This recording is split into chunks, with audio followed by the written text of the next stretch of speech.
안녕하세요. 안녕하세요. 이 늦가을에 비가 많이 오죠.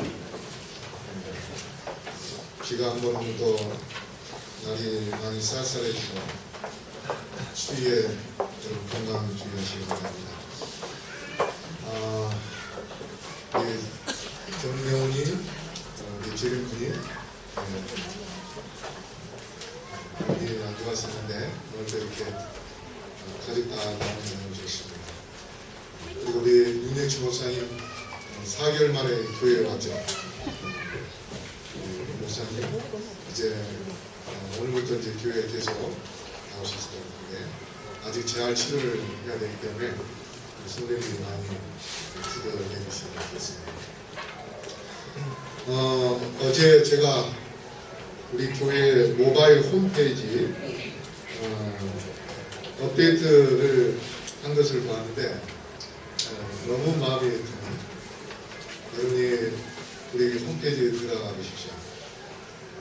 이 스마트폰으로만 볼 수 있는데 여기에 들어가면 이 그림이 나오고 설교와 또 신앙 칼럼 또 앨범 소식 게시판 오시는 길 이렇게 되어 있지만 이 밑에 까만 색깔이 있는 그쪽에 가보시면 커뮤니티라고 누르면 여기 누르면은 교회 소식 게시판 나눔 광장 이런 것들이 있습니다. 그래서 이 스마트폰에서 바로 글을 올릴 수 있습니다. 여기다가 바로 글을 올려서 여러분의 마음을 또 교회에 대한 소식들을 올릴 수 있습니다. 그 다음에 또 교회 생활이라는 것에 가보면 6개 이 사진이 나오는데요.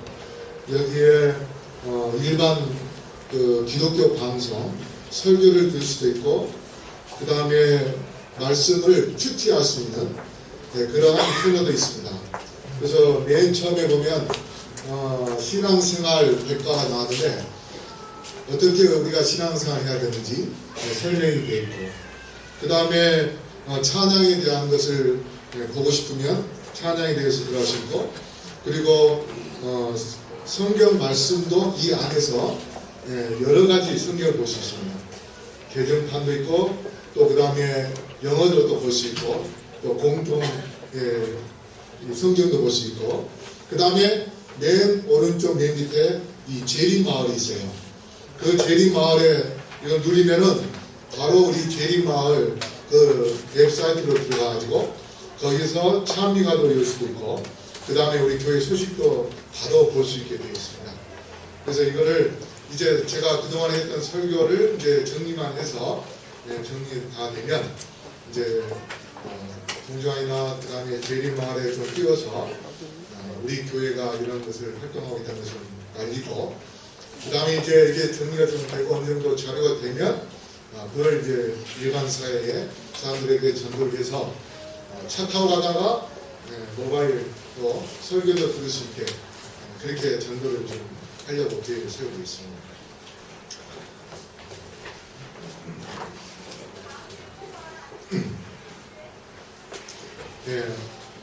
제가 매번 강조하는 것은 나는 죽고 예수로 사는 사람이 되자. 그래서 줄여서 나주 예사 운동을 하고 있는데요. 그래서 오늘 우리가 하나님께 영광이라는 그러한 제목으로 말씀을 드리겠습니다. 하나님께 영광. 먼저 재미있는 글이 있어서 하나 읽어드리겠습니다. 입장의 차이. 아가씨는 90%는 결혼을 꿈꾸고 아줌마는 90%는 이혼을 꿈꾼다. 일반 사회 사람들 이야기입니다. 아가씨는 옷 입을 때 어떻게 하면 살이 더 많이 보일까 고민하고 아줌마는 어떻게 하면 살을 더 감출까 고민한다. 그 다음에 아가씨는 사랑을 받고 싶어 사랑을 찾고 아줌마는 사랑을 하고 싶어서 사랑을 찾는다. 아가씨는 마음이 괴로우면 밤을 하얗게 새고 아줌마는 마음이 괴로우면 그냥 디비져 잔다. 그 다음에 아가씨는 힘들수록 소심해지지만 아줌마는 힘들수록 강해진다. 아가씨는 뱃속에 허기를 밥을 먹지만 아줌마는 가슴 속에 허기로 밥을 먹는다. 그래서 많이 먹는 거라고 하면서 절대 핑계를 안 겁니다.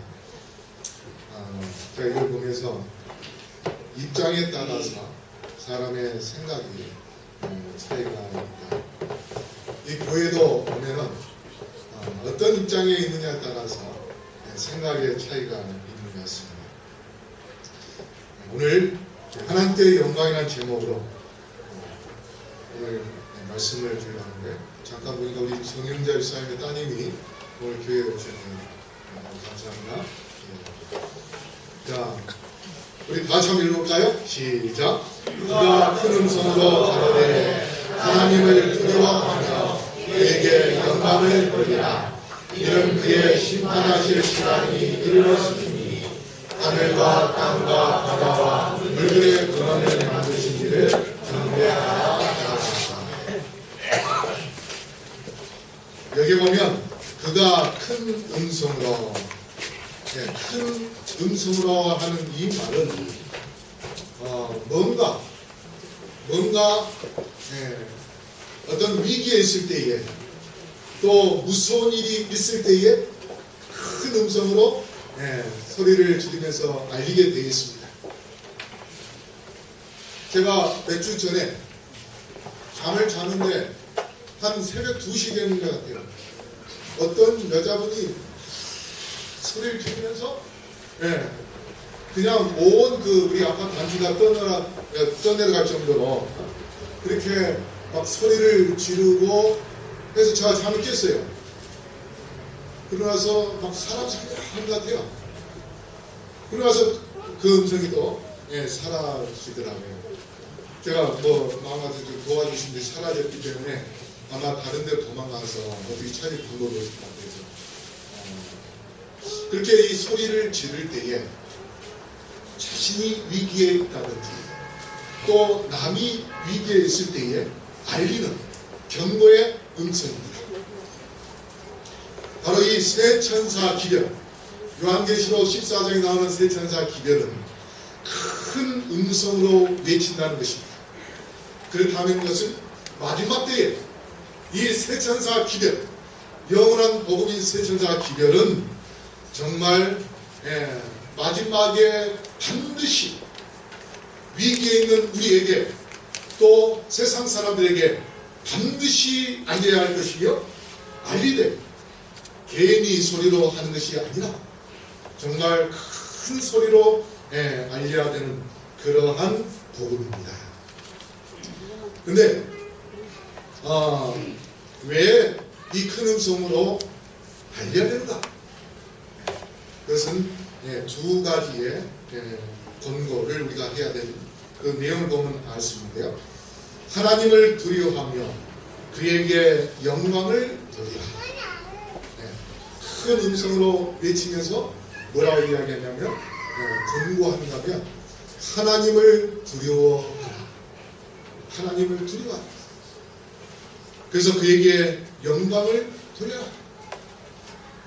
두려워한다는 것은 무섭기 때문에가 아니라 그분이 이 세상을 창조하셨고 그리고 나를 위하여 십자가에 달려 돌아가시면서까지 사랑하셨기 때문에 그분을 경외하는 존경하는 마음을 가지라는 그런 의미. 물론 하나님을 믿는 백성에게는 경외의 하나님이시지만 하나님을 믿지 않는 자에게는 심판이 있기 때문에 두려운 존재가 될 수 있습니다. 그러면서 또 하늘과 땅과 바다와 물들의 근원을 만드신 이를 경배하라. 그래서 이 마지막 때에 창조주 하나님에 대하여 알리면서 그 다음에 그분을 경배하라고 권고하고 있는 것을 볼 때에 그 이유는 바로 심판의 때가 가깝기 때문에 그 다음에 지금 심판이 예수님께서 재림하시기 전 지성소에서 대제사장 되시는 예수님이 우리를 위하여 지금 심판하고 계십니다.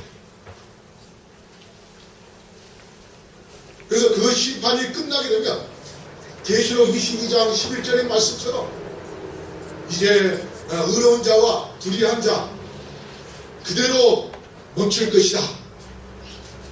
그 말씀은 이제 성령은 떠나 있었기 때문에 더 이상 회개할 사람이 이 세상에 나오지 않기 때문에 예수님께서 그대로 있을지어다 그렇게 선언을 합니다. 그리고 이제 더 이상 예수님을 믿을 사람이 없고 또 예수 믿을 사람이 이미 정해져.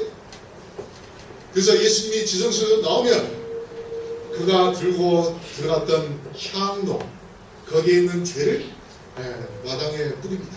쏟았습니다. 그 마당에 쏟는 그 순간 이 세상의 7재앙 7가지 재앙이 내립니다. 그 재앙을 통해서 온 세계에 이제 이 세상이 금방 맞춰질 것에 대한 그러한 경고와 또 심판의 그러한 의미로 재앙을 내리게 됩니다. 자, 그래서 이제 우리가 이 세상에 때가 얼마 남지 않았기 때문에 하나님께 영광을 돌리라고 말씀을 하셨는데 그러면 그 영광이란 무엇이냐? 영광이라는 의미는 영예, 명예, 찬송, 존경 이러한 의미가 들어있습니다. 요새 대통령 후보들이 명예를 갖기 위하여 얼마나 노력하고 또 서로 치열하게 전쟁하고 그 다음에 서로 공격도 하고 하는 것을 우리가 볼 수 있습니다. 그런데 이 영광이라는 그 명예의 의미는 세상적인 세속적인 그러한 명예가 아니라 정말 우리가 존경과 사랑과 그러한 마음으로 간격 드리는 그러한 명예 바로 그런 것을 의미하는 것입니다. 여기 보면 이사야 43장 7절에 하나님께서 이 세상을 창조하시고 인간을 창조하신 목적에 대해 나오는데 바로 그 창조의 목적은 우리의 하나님의 영광을 위하여 우리를 창조하였다 그렇게 말씀합니다. 우리가 이 세상에 존재한 목적은 창조주 되시는 하나님의 영광을 위하여 존재한다 그렇게 말씀을 하십니다. 그래서 사도 바울이 고린도전서 10장 31절 우리 다 같이 한번 볼까요? 시작. 그런즉 너희가 먹든지 마시든지 무엇을 하든지 다 하나님의 영광을 위하여 하라. 예. 여기 바울 스님이 우리가 먹든지 마시든지 무엇을 하든지 누구의 영광을 위하여? 하나님의 영광을 위하여 하라. 그렇게 말씀하십니다. 그래서 우리가 이 세상에 존재하는 것이 바로 하나님의 영광을 위해 존재하는 것이기 때문에 우리가 최우선적으로 제일 먼저 또 제일 크게 중요하게 여겨야 할 것이 있다면 바로 하나님께 영광 돌릴 것입니다. 그러면 어떻게 하나님께 영광을 돌려야 되는가? 출애굽기 33장 18절로 19절 보면 하나님의 영광은 그분의 선하심이다. 하나님의 영광이 뭐라고요? 그분의 선하심이다. 이 말은 두 가지 면에서 우리가 영광을 돌려야 되는데 기별을 받는 대상 우리가 이제 복음을 전할 때에 세천자 기별을 전할 때에 기별을 받는 대상 그 대상이 하나님의 말씀을 듣고 우리의 복음을 듣고 마음을 열어서 그들이 하나님의 선하심을 바라보면서 변화를 갖게 하는 것. 바로 이것이 믿지 않는 사람들이 하나님께 영광을 돌려야 할 일이고 그 다음에 복음을 전할 우리는 먼저 천사처럼 변화되어서 우리의 삶 속에서 우리의 착한 모습을 통하여 예수님을 믿게 하는 것이 바로 우리가 해야 할 영광입니다. 무슨 말 이해가 됩니까? 예. 하나님께 영광 돌린다는 것은, 영광은 선하심인데 듣는 자들이 그 말씀을 듣고 착하고 선한 그런 그리스도인이 되도록 하는 것이고, 그 다음에 그 말씀을 전하기 전에 먼저 우리가 말씀을 깨닫고 변화되고, 그래서 착한 그리스도인으로서 그 복음을 전할 때 많이 사람들이 저기 저 김집사, 저 박장로, 저 사람은 참 교회 다니더니 완전히 변했어. 저렇게 변할 정도라면 나도 그 교회에 다녀야 되겠다 할 수 있는 그러한 선한 사람이 되는 것. 이것이 바로 하나님께 영광 돌리는 것입니다. 그래서 마태복음 5장 16절에 이같이 너희 빛이 사람 앞에 비치게 하여 그들로 너희 착한 행실을 보고 하늘에 계신 너희 아버지께 영광을 돌리게 하라. 고등동 교회에 이정희 집사님 나오고 계십니다. 그분이 돈 좀 있습니다. 근데 그분이 종로 3가에 그 공원에 대해서 매 안식일마다 자기의 사제를 태워서 노숙자들에게 저녁을 먹입니다. 그리고 홍명화 목사님이 그 시간에 그 사람들을 먹여놓고 난 다음에 또 설교를 해서 전도를 합니다. 여러분, 오늘날 이 시대는요, 하나님의 말씀도 중요하지만 사람들이 무엇을 본다면 그 교회가 얼마나 선한 교회인지, 얼마나 사회자의 봉사를 많이 하는지 그것을 보고 있습니다. 그래서 우리가 세천사 기별을 전하는 데 있어서 가장 중요한 것은 나누는 것입니다. 우리가 갖고 있는 것을 이웃에게 나눠주는 것입니다.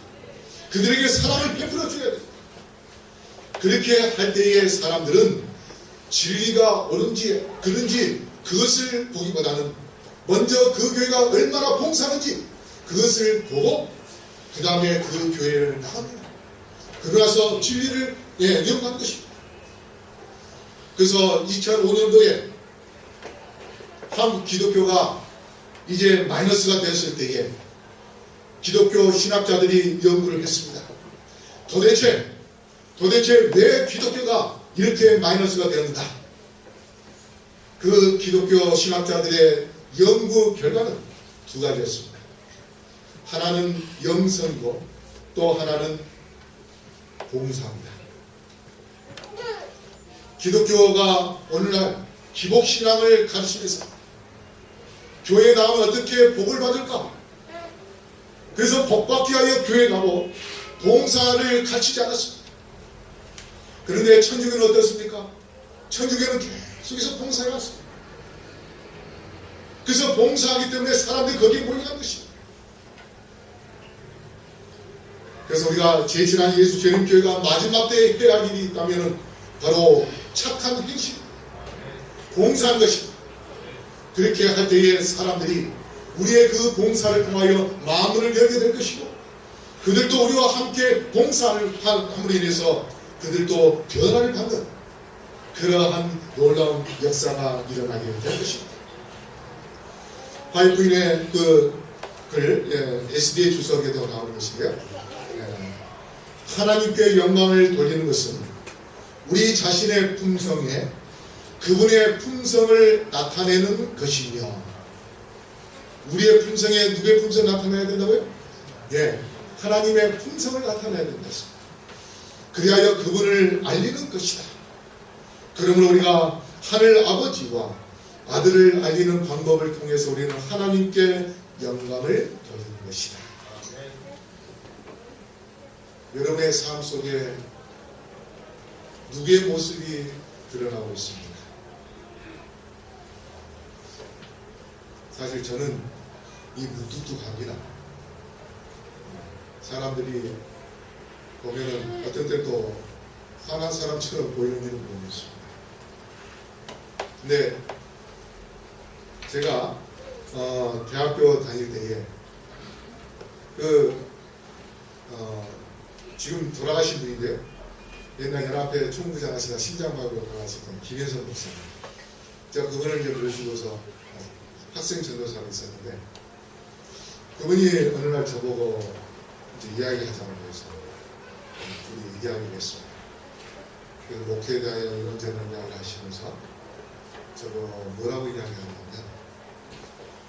전도사, 김전도사 앞으로 목회를 하려면 김전도사가 어디를 가든지 그 교회를 떠날 때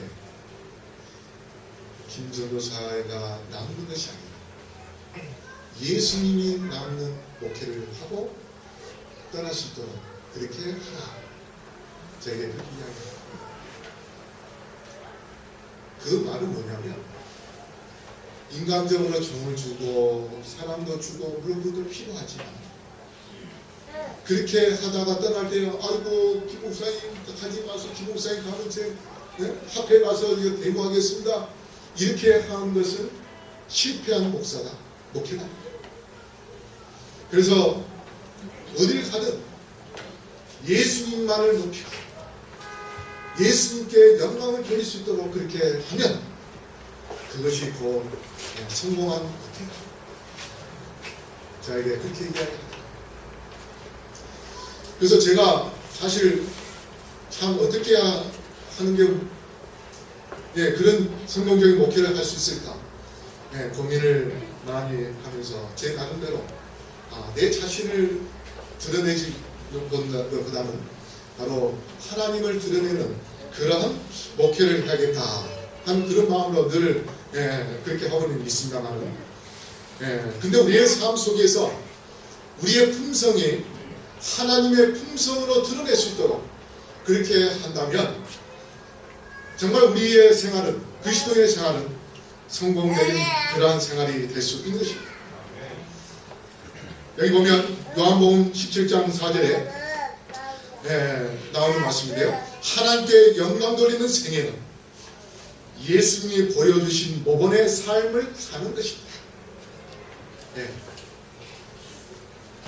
우리 최기름 집사님의 아이 자녀 아마 사람들이 이렇게 보면은 집사님이 자녀가 누군지 표시가 납니까? 안 납니까? 납니까? 제가 깜짝 놀란 게 제 둘째 아이가 여러분이 보실 때 저하고 닮았습니까? 어떻습니까? 닮았어요? 안 닮았어요? 네. 잘생겼죠? 저는 못생기고. 네. 근데 저희 둘째 아이가 중학교 3학년 때에 중학교 3학년 때 그 친구하고 친구 집이 상주인데 상주에 안신학교 시간서로 둘이 노래하러 거기를 갔어요. 제가 결혼을 할 때에 신현철 목사님이 주례를 서주셨는데 그 교회 신현철 목사님이 안신학교 때에 앉아 있었나 봐요. 결혼 주례를 하고 나면 그 뒤로 만나질 않았어요. 그분이 영남으로 가시고 저는 4학년을 러시아로 갔었기 때문에 그러고 나서 저희 아이가 그 상주에 갔다가 올라와서 저에게 하는 말이 거기에 아빠 그 신현철 목사님 분 아세요? 안다고. 그랬더니 그분이 대뜸 자기를 보고 너 김행렬 목사 아들 아니냐 그렇게 묻더라는 거예요. 그래서 깜짝 놀랐어요. 그래서 제가 이제 그 다음부터 우리 둘째 아들은 나를 닮았다 그렇게 이야기합니다. 많은 사람들이 제 집사람 닮았다고 하는 하는데 근데 우리가 이 땅에 사는 동안 생활하면서 말씨도 저 사람 참 예수 믿는 사람이다. 그 다음에 뭘 행동하는 것도 뭐예요? 저 사람 정말 예수 믿는 사람이다. 말을 안 해도 그렇게 느낄 수 있는 만약에 콩나물 사러 갔는데 아줌마 그 콩나물 더 줘! 뺏는 것이 아니라 아이고 아줌마 이 추운데 얼마나 고생해. 그만 줘. 그렇게 할 수 있다면 그 사람이 올 때 그만 줘 그 한 소리가 그 사람이 뭐냐면 이미 그 말 자체로 세천사 기별을 전하는 것입니다. 이 사람은 분명히 예수를 믿는 사람인 것이다. 우리의 행동 속에서 그러한 모습을 보이는 것, 우리의 품성이 그렇게 모습이 보일 때에 그것이 바로 하나님께 영광 돌리는 것입니다. 달리 없습니다. 어려울 게 없습니다. 돈 100원 깎을 때는 우리는 그 사람의 욕을 먹지만 그 사람의 100원을 준다면 그 100원을 통해서 우리가 하나님께 영광 돌리고 전도하는 것입니다. 자, 제가 언젠가 한번 성소의 휘장에 대해서 말씀드렸습니다. 휘장은 히브리서 10장에 누구의 육체라? 예수님의 육체라 했습니다. 근데 그 휘장에 수놓이는 천사, 그래서 우리가 세천사 기별을 전하는 그 본체는 누구라 했습니까? 예수님이라 했습니다. 세천사 기별은 창조주 예수님, 그 다음에 둘째 천사 기별은 우리에게 구원 주실 분은 오직 누구다? 예수님. 그 다음에 셋째 천사 기별은 재창조 예수님. 거기 어딘가에 대해서 나오는 거예요. 그래서 첫째 천사 기별과 둘째 천사 기별과 셋째 천사 기별 자체는 예수님에 대한 기별입니다. 그래서 예수님이 영원한 복음이라고 말씀했습니다. 그런데 여기에 그 천사로 수어져 놓아진 것은 뭐냐? 이것은 바로 세 천사 기별을 전할 때에 내 자신이 천사로 변화되어서 우리가 복음을 전하면 예수님께서 자연히 그 복음이 되셔서 우리가 예수님을 전하는 그러한 결과를 가져오게 될 것입니다. 그런데 아담이 흙이었을 때에 예수님께서 창조하신 것처럼 제가 매일 안식일마다 강조한 나는 죽고 예수로 살자고 하는 그 말씀 속에 내 자신이 완전히 죽을 때에 내 자신이 완전히 죽을 때만이 하나님은 나를 통하여 무엇을 할 수 있을까요? 아담처럼 우리를 재창조할 수 있습니다. 여러분이 정말 진정으로 거듭나기를 원하고 예수님께로부터 재창조를 받기를 원한다면 여러분 자신이 저부터 자신이 죽는 그런 경험이 철저하게 죽을 때만이 하나님께서는 완전한 그런 재창조 제2의 아담으로 우리를 만들어 주실 것입니다. 누구를 심판하는가? 이제 마지막 때가 되면 선과 하나님의 편과 사단의 편, 하나님을 택할 것인가 아니면 잃어버릴까, 버리는 받을까. 그래서 선한 자와 악한 자의 차이에 위하여 심판이 이루어지게 되는데, 욥기서 27장 8절에 사곡한 자가 이익을 얻었으나 하나님이 그 영혼을 취하실 때에는 무슨 소망이 있으랴. 자, 그래서 이 말씀은 뭐냐면 욥은 정말 그가 당할 수 없는 이 세상 6천년 역사 속에서 욥처럼 고통을 겪을 사람 아마 없을 것입니다. 그런데 그가 그런 고통 속에서 승리하셨던 것은 뭐냐면 소망이었습니다. 하나님께서 나를 결코 버리지 않을 것이다. 하나님께서 나를 구원해 주실 것이라는 그런 소망이 있었습니다. 인간들은 그를 배반했습니다. 친구들이 그에게 뭐라고 했습니까? 비난했습니다. 너의 죄 때문에 이런 고통이 있을 것이다. 고난이 있는 것이다. 그렇게 비난을 받지만은 그러나 그는 하나님만을 바라봤습니다. 인간을 바라보지 않았습니다. 하나님만 바라보고 하나님만 의지하고 소망 가운데 살았을 때에 그가 결국 이겼습니다. 마지막 때에 우리가 이기는 것은 뭐냐? 하나님의 선하심입니다. 하나님께서 나를 어떻게 인도해 오셨는가? 하나님의 그 선하심에 대한 확신이 가능하면 우리는 소망을 갖게 돼 있고 그 소망으로 우리는 야곱의 환난도 능히 이기고 하나님께 나아가게 될 것입니다. 그러므로 여러분, 선한 자는 신본주의자고 악한 자는 인본주의자입니다. 우리의 삶 속에서 또 교회에서나 하나님을 제일 우선으로 높이는 자는 신본주의 사상을 가진 자요, 그 다음에 선한 자요, 구원을 받을 자지만, 그러나 인본주의 사상을 가진 자는 인간 중심의 삶을 살다 보면 결국 인간이 배반할 때에 그 사람도 상처를 입고 떠나게 되어 있습니다. 그래서 때로는 교회에 와서 어떤 사람 때문에 교회에 그만두고 신앙을 안 한 포기한 그런 사람들은 그 사람은 인본주의 사상을 갖고 있기 때문에 그렇습니다. 하나님을 중심으로 하나님을 의지하는 그러한 삶을 산다면, 신앙을 간다면 결코 하나님을 떠나지 않을 것입니다. 그렇기 때문에 우리가 예수님 중심의 교회를 만들어야 되겠습니다. 하나님을 의지하고 우리가 그렇게 살 때에 하나님께서 우리에게 축복을 주시고, 때로는 생각지 않는 그러한 사람을 통하여 우리에게 하나님께서 놀라운 역사를 이루도록 하십니다.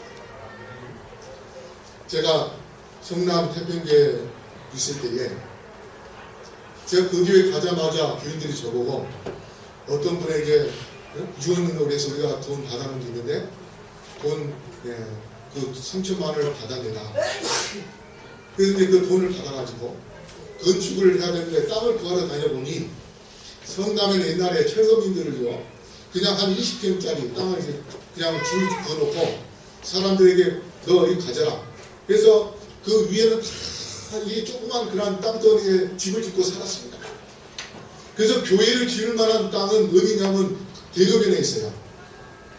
그런데 바로 우리가 예배드렸던 바로 건너편에 시우지가 있었습니다. 시우지가 94평짜리. 일요일교회, 순복음교회 목사님이 그쪽으로 내려오려고 저 꼭대기에서 내려오려고 시우지를 잡아놨는데 이 사람이 파괴했다고 우리한테 이야기했어요. 그래서 이제 그걸 제가 이제 살려고 해보니까 교인들이 그 사대에 사는데 그 안에 고물상하고 뻥튀기 집도 있고 하는데 또 개인집이 있는데 그 세 가정을 어떻게 쫓아낼까. 아마 그 사람들이 들어누우면은 골치 아프다. 그래서 반대해가지고 1년 동안 집을 찾아다녀봤어요. 근데 찾아보는데 1년 뒤에 한 2집 골목, 조그만 골목이고 사실 그 길도 없는 맹진 그런 집인데 그 2집을 사가지고 그것도 좀 언덕에 있는 집입니다. 그걸 사서 하나는 교회 쓰고 하나는 사택 쓰면 좋겠다. 그런 이야기를 제안을 하더라고요. 저는 그 땅 외에는 눈에 들어오지 않았습니다. 그래서 마지막 이제 직원회를 했습니다. 저 한 사람은 그 시우지를 사야 된다. 직원들은 그 집 2개짜리 사자. 한 3시간 동안 실갱을 했습니다. 저는 그것이 옳다고 생각하기 때문에 굽히지 않았어요. 그래서 결국은 이제 그 시우지 사기로 했습니다. 그리고 계약도 하고 그러고 난 다음에 이제 시우지를 감정하고 이렇게 사야 되는데 이제 계약을 했으니까 이제 감정하기로 의뢰를 했는 그 순간 뭐가 발표나냐면 분당 신도시를 세운다는 것을 발표를 했어요. 갑자기 땅값이 뛰어오르더니 제가 그쪽 부동산을 통해 알아보니까 평당 한 80만 원이면 사는데 얼마까지 뛰어오르면 160만 원 넘게 뛰어오르고 있어요. 돈은 땅 겨우 살 수 있는 돈밖에 없었는데 그래서 이제 큰일 났습니다. 제가 카페에 찾아와서 돈 7천만 원만 도와주라, 빌려달라. 그래서 대강 이야기 됐는데 어떤 분이 또 가가지고 우리 그 돈 빌려서 갚을 돈이 없으니까 능력이 없으니까 그냥 주라고. 그래가지고 굉장히 어려움이 많았어요. 이제 시간은 지나갑니다. 감정을 하고 나면 6개월 안에 그 땅을 계약을 해야 되는데 못하면 다시 새로 감정을 해야 돼요. 그런데 마침 그 뒤에 살고 있는 사람이 진정서를 낸 거예요. 시청에다가. 그래서 시에서 연락이 왔어요. 그래서 연락 받고 가보니까 그런 진정서인 거예요. 그 사람은 아무 자격이 없는데. 그래서 순간적으로 저 사람들을 떼어주자. 그러면 부담 좀 덜하고 살 수 있겠다. 그렇게 해서 그렇게 하시면 했더니 할 수 있다는 거예요. 그럼 분할 측량하라. 그래서 이제 분할 측량해가지고 이제 앞에만 사서 계약을 하려고 하는데 문제는 뭐냐? 제가 살려고 하는 그 때에 이제는 며칠 안 남았어요. 한 이틀인가 3일밖에 안 남았어요. 그 때에 그 시우지 담당하는 계장이 부정을 행해가지고 감사를 바꾸는 것입니다. 그래서 회계 과장이 모든 거 다 올수록 그렇게 명령을 내려놨어요. 아, 큰일 났어요. 근데 그 시청에 누가 있었냐면 저 바로 위에 동서가 있었어요. 근데 이 동서가 어떤 사람이 이럴 교회에 아주 골수빈자입니다. 제가 이제 호남 사람이라고 더 처음부터 반대했고 결혼을. 그 다음에 왜냐하면 군대에서 호남 사람들이 굉장히 괴롭힘을 당했대요. 그래서 일을 가는 사람입니다. 근데다 또 이럴 안식교회 목사가 또 된다 하니 동서가 된다 하니 더 난리가 나가지고 저희 집사람하고 이제 데이트하러 갔는데 어느 날 그 사람이 왔어요. 아이를 데리고 결혼 데이트 방해하고 왔습니다. 그 다음에 데이트하고 제가 이제 집사람을 우리 같은 이제 성남이니까 집에 데려다주고 천정 눌렸으니까 이제 들어가느니 하고 저는 갔는데 그 다음날 알고 보니까 한 2시까지 문을 안 열어줬대요. 왜냐하면 안식교 2단교회 목사하고 데이트한 첫째가 밉다고 문을 안 열어주는 거예요. 새벽 2시고 이렇게까지. 그랬던 사람이 그리고 결혼을 하고 나서도 저 처형을 1년 동안 교회 못 나가게 했습니다. 나가면 이혼하겠다고. 그랬던 사람인데 이 사람한테 제가 찾아갔어요. 형님 나 좀 도와주세요. 그랬더니 뭐라냐면 지금 그 시우지 담당 계장이 부정해가지고 지금 감사를 받고 있는데 쉽지 않을 것이다. 형님 저 큰일 났습니다. 이거 안 되면 큰일 납니다. 저도 이렇게 해야겠죠. 그랬더니 그 동서가 회계 과장을 찾아갑니다. 가지고 3시간 동안 설득을 했어요. 저를 그렇게 미워했던 사람이었는데 우리 교회 안식교도 지키를 지금 나가는데 뭐 그래가지고 설득을 시켜서 회계 과장이 좋다. 그러면 이번 주 금요일날 계약해라. 그렇게 승인이 떨어져가지고 금요일날 원래 이제 토요일까지인데 토요일날 우리가 계약할 수는 없잖아요. 금요일날 아침에 오후에 가가지고 이제 감정가 이제 씁니다. 내가 얼마 내겠다. 그런데 그냥 혼자 이렇게 단독으로 한 건데 얼마 내겠다 해가지고 처음에 80만 원부터 썼습니다. 그래가지고 나중에 163만 원에 그렇게 해서 계약을 했어요. 시간 보니까 5분밖에 안 남았습니다. 농협에 가서 이제 그 계약금을 입금을 해야만이 이제 계약이 성취되는데 5분밖에 안 남았어요. 막 털려가지고 그래서 계약금 내고 그 영수증을 딱 갖다 주니까 됐습니다. 이제 계약이 됩니다. 맞춰졌습니다. 그렇게 해서 건물을 지었습니다. 근데 지금 시간이 없으니까 건물 지을 때도 하나님께서 신기한 방법으로 돈 진짜 한 푼도 없었어요. 그런데 4층 건물을 지었습니다. 하나님께서 놀라운 방법으로 임대해 주신 제가 결혼을 했습니다. 그래서 우리가 인간을 의지하기보다 정말 하나님을 의지할 때에 하나님께서 우리가 생각지 않는 방법으로 임대해 주시고 축복해 주신다는 것을 여러분이 기억하시고 정말 이 잠실교회가 하나님을 의지하는 그러한 교회가 되기를 간절히 바라겠습니다. 빌립보 4장 19절에 나의 하나님이 그리스도 예수 안에서 영광 가운데 그 풍성한 대로 너희 모든 쓸 것을 채우시리라. 여러분 엘리야가 도망갈 때에 어떻게 했습니까? 까마귀로 떡과 고기를 먹였습니다. 또 다니엘의 세 친구가 풀물에 들어갔을 때에 하나님께서 그들을 지켜주셨습니다. 여러분 까마귀의 도움 아시죠? 마지막 때의 까마귀는 누군가? 증언보감 2권 44쪽에 나는 만일 성도들이 환난의 때에 들에나 혹은 아무데든지 양식을 저장해 두었다 할지라도 전쟁과 기근과 온역이 휩쓸고 지나갈 때 포악한 자들에게 빼앗길 것이며 낯선 자들이 그들의 밭에서 수확한 것을 보았다. 그때는 우리가 하나님께 온전히 의뢰할 때에이며 그분께서 우리를 먹이실 것이다. 나는 그때 우리의 먹을 것과 마실 것이 충분히 있어서 우리가 부족을 느끼거나 배고픔으로 고통을 당하지 않을 것을 보았다. 하나님께서는 광야에서도 우리를 위하여 시탑을 펴실 수 있는 분이시기 때문이다. 그분은 필요에 따라 엘리야에게 먹을 것을 공급해 주셨던 것 같이 우리를 위하여 까마귀를 보내실 수도 있으며 이스라엘 백성들에게 하셨던 것 같이 하늘로부터 만나의 비를 내리실 것이다. 엘리야가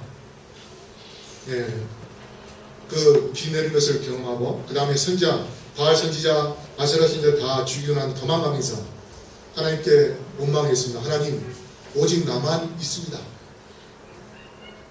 엘리야도 인간이기 때문에 인간을 쳐다봤어요. 나하고 같이 할 사람이 누가 있나? 찾아보니까 없습니다. 나만 나뿐입니다. 그래서 실망했어요. 근데 하나님께서 뭐라고 말씀하십니까?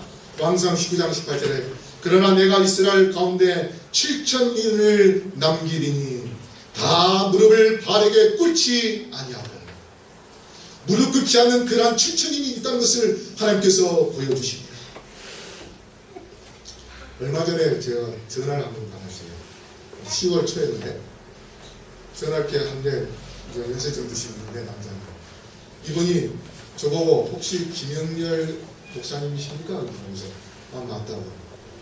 그러더니 자기 신분을 이야기한 거예요. 저희는 장로교회 장로라는 것입니다. 근데 보니까 카자흐스탄에 갔다 온 적이 있던데요. 혹시 카자흐스탄에서 잘 아십니까? 잘 알아요. 거기 우리 선교사도 있다. TMM 선교사도 있다고 이야기했습니다. 그랬더니 이 사람이 이제 저보고 이런저런 이야기하면서 그쪽에 사람 좀 소개해주면 좋겠다. 그렇게 이야기를 하고 있어요. 그러냐고 내가 좀 알아보면. 근데 이분이 무슨 사업을 하냐면 세라믹 이 프라이팬과 그 다음에 냄비 그 공장을 하는 사장입니다. 그런데 그거를 이제 그쪽에 팔고 싶다고. 그래서 저보고 샘플을 보내주겠다는 거예요. 그래서 프라이팬 2개와 무슨 그밖에 없다고 냄비 2개를 보내주세요. 보니까 너무 좋아요. 그러면서 그분이 뭐라 하냐면 목사님 앞으로 신제품 나오면 무조건 제일 먼저 저희가 보내주겠다는 거예요. 장로의 장로가 제가 안식교회 목사님을 알면서도 그래서 하나님께서 참 신기한 방법으로 인도해 주시구나. 그래서 제가 그분을 미국의 그 월마트라고 세계에서 제일 큰 마트가 있는데 거기에 납품을 할 수 있는 그런 사람을 제가 알고 있습니다. 그래서 제가 그 사람을 이제 조만간에 소개를 해주려고 해요. 그래서 그분 이야기 들어보니까 새벽 2시에 일어나서 기도하는데 앞으로 이 모든 자금을 세계 선교를 위해서 쓰겠다고 하더라고요. 그래서 이제 조만간에 저하고 만나기로 했습니다. 그래서 같이 세계 선교를 좀 하자. 그렇게 이야기를 하려고 합니다. 우리가 하나님의 사업을 하려고 한다면 하나님은요 반드시 바알에게 무릎 꿇지 않는 7,000인을 우리에게 보내주시고 하나님의 마지막 사업을 하도록 하나님께서 우리를 인도해 주실 것입니다.